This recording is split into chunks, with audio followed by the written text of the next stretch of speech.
Well, hello, my love. It's Heidi Rain. Welcome back for another episode of Addiction and Relationships. I am so glad that you're here. And if you're new here, I just want to take a minute and say welcome home. I am so glad that you found me. This YouTube and the podcast are a really big place, but I trust that you are in the right place at the right time so that you hear something you need to hear today, you feel something you need to feel today, or you're seen in a way that you've been longing to be seen or validated or heard or respected, any of those things, because I know that if you are dealing in an addicted dynamic with somebody that you love and care about, you are struggling and you're struggling all alone. You can't really talk about what's going on. And when you do talk about it, people just give you advice like, leave. What the hell are you doing? You just need to get out, and they tell you all the things to do, but like they don't really understand what it is exactly that you're going through. And because I've dedicated the last 20 years of my life to navigating addiction and codependency and addiction in the family dynamic, I understand better than most. And so it's my aim today to talk to you about one of the things that happens that I hear all the time in my courses or my coaching programs. And it's kind of the saddest thing to hear because you are such a phenomenal person. You came into this world with such a light, with such a beautiful ability to make anything possible. And I know that you're a dreamer, you're a doer. How do I know that? Because you're searching out YouTube videos. You're here, you're the one that's like, okay, let me make my life better. Let me do everything the best possible way. Let me fix everything. And you've been that way your whole life. You're a go-getter, you're a take charge type of person. But the sad thing is that in the process of dealing with somebody who's addicted, you've lost yourself. And that's what I hear all the time is like, Heidi, I don't even know who I am anymore. This addiction has got me so confused. I am putting on so many hats. I am the therapist hat. I am the halfway house hat. I am the sober coach hat. I am the police hat. I'm the drug bust hat. I'm the urinalysis test hat. I'm the sober house hat. And let's be real, as much as and I have worked with people for so many years from all kind of walks of life, and I actually work with a lot of substance abuse counselors myself. I work with a lot of therapists, a lot of coaches, a lot of people that are in this space, and even the people that are psychologists, psychiatrists, and drug addiction specialists get lost when they're trying to help a loved one. So you can have all the skills and know all the things and be a personal development junkie, like I know that you are, and still be at a loss for what the hell to do and feel like slowly but surely you are losing yourself. Let's talk about it today. Let's talk about how that happens, who you've become in this process of dealing with an addict or an alcoholic, and how the hell do you get yourself back? This is it, my friend. I don't know about you, but when I turned 50, I was like, okay, we like Wayne Dyer used to say, we have a morning of our lives, an afternoon, and an evening. And this is freaking it. Even if we're the healthiest we can possibly be, for me, I know after 50, it's like, man, I'm in the home stretch. I'm in the evening of my life. I want to make these the best chapters that I could possibly have. I want to wake up every morning feeling free and inspired and full of joy and not have to worry if somebody's hungover, showing up, fucked up or not fucked up, or the kids safe, who's driving them around. Is somebody going to make a right choice today or a wrong choice today? You are so full of anxiety that you can't even think about the joyful things in life because you're just trying to stop the ceiling from falling in on you. You can't even think about what would please you because you're just thinking how to sail down shit creek. Where are the oars for shit creek? You're not thinking about the beautiful things you can experience. You're thinking about all the shit you have to navigate. And that is not, instead of, I want you to think about it this way. Instead of thinking about how to endure more problems, how do I put up with this shit? How do I navigate this stuff? How do I endure more problems? I want you to start thinking about how do we resolve these problems and not endure them. Well, the first step to figuring out who you are again is to fucking take a stand for who you are no longer willing to be. So we've got to take a look at that. Who has this addiction turned you into? Now, by the way, I don't care if you are a parent of an addict, a spouse of an addict, a child of an addict, an adult child of an alcoholic, a friend, an employer, a business partner. It doesn't matter what role you're in. All roles lead to Rome, which is hell. And so these are universal personality patterns we take on. Now, by the way, if you're curious about what pattern you've adopted, I call these addictive attachment patterns. These are the people we become inside of addicted relationships. You can find the test I created for you. It's a personality pattern test. I'm such a nerd. I geek out over this stuff. I've been studying it my whole life. So I've created, I was going to say my whole lives, like, every lifetime. I feel like I've been studying this stuff, but basically the test is to say which personality pattern have you taken on in this dynamic so you can get some more insight into how you've been hijacked. Basically, when you love somebody who's addicted, you're a victim in their internal war with themselves. They're at war with themselves. They don't know how to stop hurting themselves on purpose or on accident. They're fucking up. They're throwing their lives away. You're doing everything you can do to try to save them and make them change their mind or choose you or choose love or choose themselves or choose fucking life or something. Okay. And they're not doing any of it. And then you morph and bend into this person you need to be in order to try to get them well. And you're scratching your head at night going, well, nothing I'm doing is working. Here's some of these roles that you find yourself into. One is the fixer role. And a lot of parents get into this dynamic whenever they are with a child that is addicted, because well-meaning parents, what's your normal response when one of your kids is in trouble? Rescue them, save them, right? Prevent the damage from happening. And so we want to prevent. I know I have a 10-year-old girl. I don't want her to suffer and struggle. I am so inclined to prevent her from struggling, to want to rescue her from pain. But the truth is pain is a great teacher, and consequences, especially natural consequences, are a great teacher in life. And eventually, if we leave somebody with their consequences long enough, they could potentially start to get the memo that something needs to change.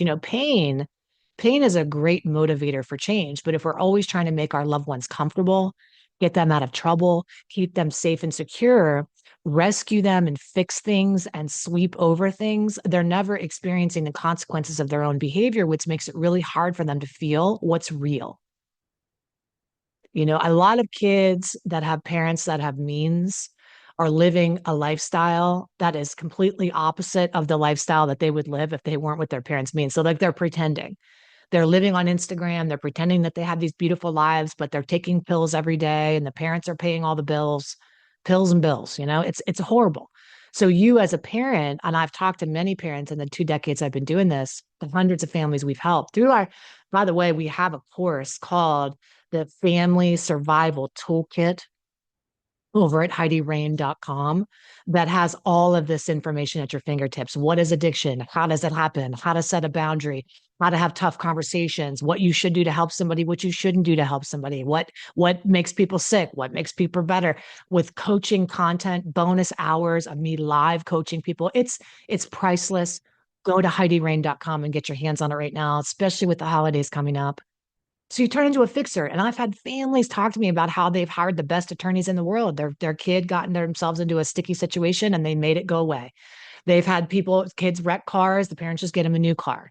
They just buy them a new vehicle, get a new insurance, and just keep going and thinking, well, that was a wake up call. They almost could have hurt themselves. I thank God I got them out of that situation. I fixed it. And we get a false sense um, of power whenever we do this. Part of fixing is like when you sit down with an addict or alcoholic and you have a lecture with them. And the next day they've done something fucked up, and you get within the next day and you want to give them all the insight into their behavior. So you sit them down, you tell them how they're affecting their lives and how it's affecting everything.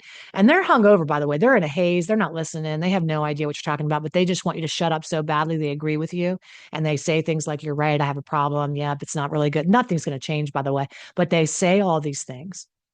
And then you feel better because you feel like you've made some headway. Like, look at me, I've done it. I've fixed it. I've solved the thing. And the reality is, all you did was just hear yourself talk and say brilliant things that make a lot of sense that just didn't land. Nobody's home. Nobody's able to absorb or listen to this information, but you feel better because you've made some really valid and good points that make a lot of sense. But you're not talking to somebody who knows how to make sense, okay, out of the things you're giving them. So it's a false. So then you wonder, well, why does this feel so empty? Why is this fixing? You wish you could just let it go. You wish that you had the courage to just let the chips fall where they may. But as a fixer or a controller, that's another pattern you get into and you want to control everything. Dad's going to drive drunk with the kids is a perfect example of this. You're a spouse. Mom or dad is driving drunk. You're like, I've got to fix this. By the way, uh, this I have a relationship with a company that I want you to know about called SoberLink. SoberLink. I'll put it in the show notes and in the description. It's a device that you can use if you're in a relationship with somebody where and it's tamper proof, where they have to prove actually that they're sober before they get in a car with your child or they're driving. It's called SoberLink. It's a device that you can get right now at soberlink.com. I think if you / Heidi, Heidi, you get $50 off of a device. So I just want to encourage you to go check that out right now or check it out after you're done watching this video. But let's say you don't have that SoberLink device and it's up to you and you're in a controlling. So you're like, I want to make sure that you know, I want to I can't live my life. I can't go anywhere with my friends. I can't do anything because I have to be there just in case they're gonna, be drunk with the kids. And one of the hard things to do is to understand that you have no control. And not that I want your kids to be driving drunk with your family. I don't. That's why I encourage all my clients to use SoberLink or something, of that caliber.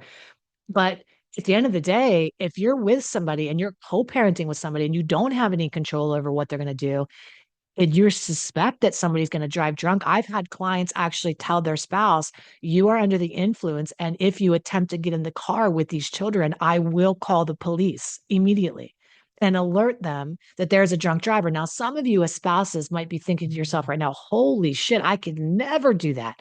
And all the reasons start. What are the neighbors going to say? Who's going to find out? They're going to have a record. I'm going to get them in trouble. It's going to be in the papers, all these things that you tell yourself. But the truth is, this is a life or death thing. You've got to care less about what Margaret down the street thinks and more about making change and correcting this and resolving this. And you can by opening up a case, letting your chips fall where they may, allowing somebody to get a DUI. These are the kind of things that are so scary to people that are especially new to this type of thing. They're like, holy shit. So you're telling me to put my kids in danger? No, I'm not telling you that at all.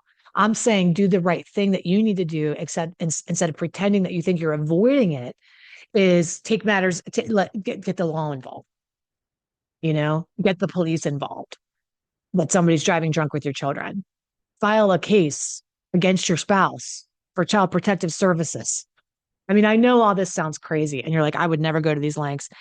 Okay, good. Maybe you're going to not have to go to these lengths because you're going to start intervening in this in a better way, faster and quicker, and you won't let it get to that point. But I'm going to tell you, people that wait too long to see how bad it's going to get, do get to the point where they are calling police to report that so and so is driving drunk with the kids, especially when somebody doesn't change. They don't get any better, and you think you've been controlling this and you've been staying with this person, the spouse, because you're like, if I'm there, at least I can control this and it's better. And you do end up getting a divorce. Now you're in a situation where you can't control it at all, and they don't have any record of what's going on. That's when you're in a situation where you're letting other people know what's happening. So I just want you to understand this can get much worse. And in fact, it does get much worse. So I'm telling you this bad news because you need to know what to do and to what you need to know what to stop doing in your relationships, and you need to know what to start doing and some things to continue doing that are working. Another role you take on is a pleaser role, where like you think as a family member, well, if I just keep so and so happy enough, they're not going to drink or use. Well, it's my job to make sure there's no stress in the house. Mom just likes her wine, but mom won't have her wine if dad controls everything and makes dinner and makes mom happy. And if the kids are just quiet enough and the little kids are dancing around the house too, going, don't upset mommy, or mommy will want to drink her special juice so that she feels like she can be a parent, or mommy only takes that special pill so she can be a mommy, and all the mommy shit that's going on with the wine and the cups and the signs, more alcoholic moms now. And it's like celebrated. Like, oh yeah, of course. Yeah, I need to have my drink if I'm going to deal with these little fuckers. I mean, that's the attitude people are having now. It's so disturbing to me that we are still thinking that, because in all the pleasing you do, and all the quiet you do and all of the keeping mommy away and making the kids and you doing all the homework as dad and you're making sure mom's happy and you let her do her thing, she's still drunk. No matter how many bags you buy her, no matter how many times you cook the dinner, no matter how many times you make all the bacon and make it comfortable for her, she still finds a reason to disappear, to go up in her bedroom and drink all night long, and then come downstairs and sleepwalk. But you think that pleasing her is going to make this happen. And I'm telling you, that's a giant mistake. Pleasing an alcoholic or addict is doing it wrong. If they're happy with you, you're doing it wrong. Just like my clients, okay? If my clients are always happy with me all the time, I am not doing them any favors. I am not challenging them. I'm not telling them the hard things. I'm not, and some people aren't ready for that. Some people do not want that level of honesty, truth, transparency, but other people that are more like me, that are so fucking tired of pretending. That's another pattern you get into. You're pretending, you're putting on a show. You go to that event at work where you are the CEO or you're the head person and everybody thinks this person is so awesome. They're like, oh my God, they're the funniest. Oh, they're the best. Oh my God, your husband's hilarious. He's amazing. And you know that at any minute he turns on a dime. When he gets drunk enough, he's going to turn anger onto you or do something wildly inappropriate or embarrass the hell out of you at that party. And people at that party with you don't know the tightrope that you're on or the dinner you're surrounded around where all these business people are around and you took your spouse out knowing it was a gamble and you're watching how many cocktails they have and you are pacing and sweating and fucking nervous and you don't know what's going to come out of their mouth next. So you're trying to hurry up and orchestrate the dessert, make sure you do everything you need to do. That level of control and mental gymnastics that you have to do in order to be a partner of an addict or an alcoholic or manage all that is that's why you lost yourself. You're like managing all these details. And by the way, you and I both know it doesn't work, or you're clinging to the person. You know, another pattern that you engage in when you lose yourself is you cling to a person. Well, I've been together with them for 20 years. Heidi, I met them when we were in our 20s and we partied together. We both were binge drinking alcoholics in our college years. We were nutso jutso. We were doing the damn thing. But when we had kids, I stopped and he didn't. When we had kids, I realized, well, I don't want to be that parent who's out of the bars. I kind of had that experience or know some friends who did. So I just figured when we have kids, he'd grow up. Well, he's 47 and he ain't grown up. He's drinking more and more and more. And he's like, well, you knew I was this way when I met you. We've been together for 22 years, Lorraine. You knew I was a partier when you met me. And you're like, well, yeah, I guess ride or die. I did sign up for this. I kind of knew this was how he was. I used to drink with him. I used to do all these things too. I can't really talk because I was a partier. I used to do a little so and so back in the day. And he always brings that up. And you have this clinger mentality, like you're loyal to a fault. You're a ride or die, no matter your like vehicular manslaughter, you know what I mean? And by the way, we cling to people because we say, well, they don't mean to do it. They're a really nice person. They're not doing this. We split. We say, well, the drunk person's the asshole, but the sober person's the good person. We rationalize all these things.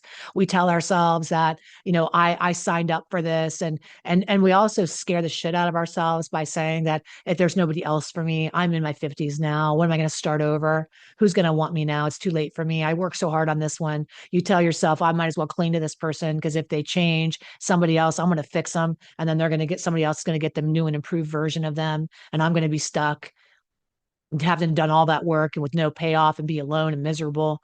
So you cling to things that aren't working for you instead of holding your foot to the fire to change and raising the standard on your family. Or you become a withholder. You're normally a very loving, kind, affectionate love bug. You're an amazing sweetheart of a person. But because you've been so hurt over the years or months or days or however long this has been going on for you, you become a withholder. You're stoic. You don't share your emotions. You don't talk about things anymore because you're like, what's the fucking point? Why am I going to put myself out on a limb? Why am I going to share anything? I'm just not going to share my opinion because nothing's going to change. So you withhold. You withhold affection. You see one day they're doing a little bit better and they come to you like, Mommy, look, I didn't have a cocktail today. Like you're supposed to have a parade for them. But you withhold. You're like, well, the other shoe's going to drop because you know at any minute it will. You withhold your affection, you withhold your attention, you withhold your feelings, you withhold. And inside you feel like a ticking time bomb. You're pretending in your own life The neighbors think you're fine. Everybody else thinks it's great. You have this great life on the outside looking in, but you know behind closed doors, it is an absolute shit show. You go into work, you're so smart, you're an entrepreneur, everything is firing on all cylinders. If they only knew that you have these little kids and this woman who's checked out and passed out every night, no one would ever believe it. You're the woman running the show and your husband is driving drunk with the children to school because you're the doctor. You're the one who has to do all the things. I mean, nobody can imagine. So you're living this fake life. Nobody really knows. And you're bursting inside. You're dying inside. You're losing yourself. Step one, figure out what pattern you've been running.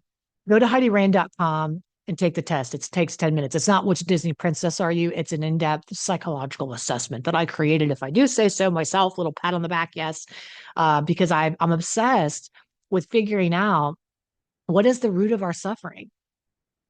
And the cause of all of our suffering are a pattern that we're running. It's a pattern we're running in relationship. We're fixing, we're controlling, we're clinging, we're withholding, we're pleasing. We're doing one of these patterns, and these patterns are running our lives, and we lose ourselves and we become a personality rather than who we really are. We become a pattern.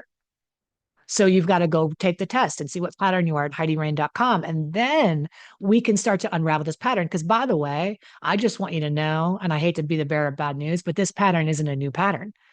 How you do anything is how you do everything. So you've been running this pattern. You're probably withholding at work parts of yourself. You're withholding parts of yourself in life that you don't want, parts of yourself you want to unleash, but you feel like you can't be real with yourself. You're controlling and you want to let go and you want to go run in the woods and dance under the moon and howl and go to a drum circle, but you're like, I gotta make sure nothing breaks down here. I mean, you're losing yourself. And like I said, this is it. This is it. This is the life we have. What standard are you committing to hold for yourself? I want you to know something. You can make things change. You can make things change, but you have to change them. You cannot rely on somebody who's broken to fix this shit. They can't even fix themselves. Okay. They can't. So instead of trying to fix them, you've got to recognize and release, I'm going to fix whatever's happening in me that has made me believe that I need to be this person. Because the truth is, being this person is not working anyway. So then we start to unravel the pattern.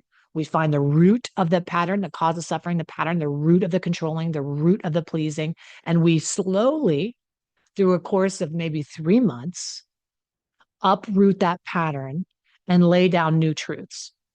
And then once you have those new truths laid down about your value, what you are, what you deserve, your enoughness, you've served your time, you've done all the things, you've tried your best, you are a good person, you have all those confirmations, then you get to decide what the rest of your happily even after is going to look like for you.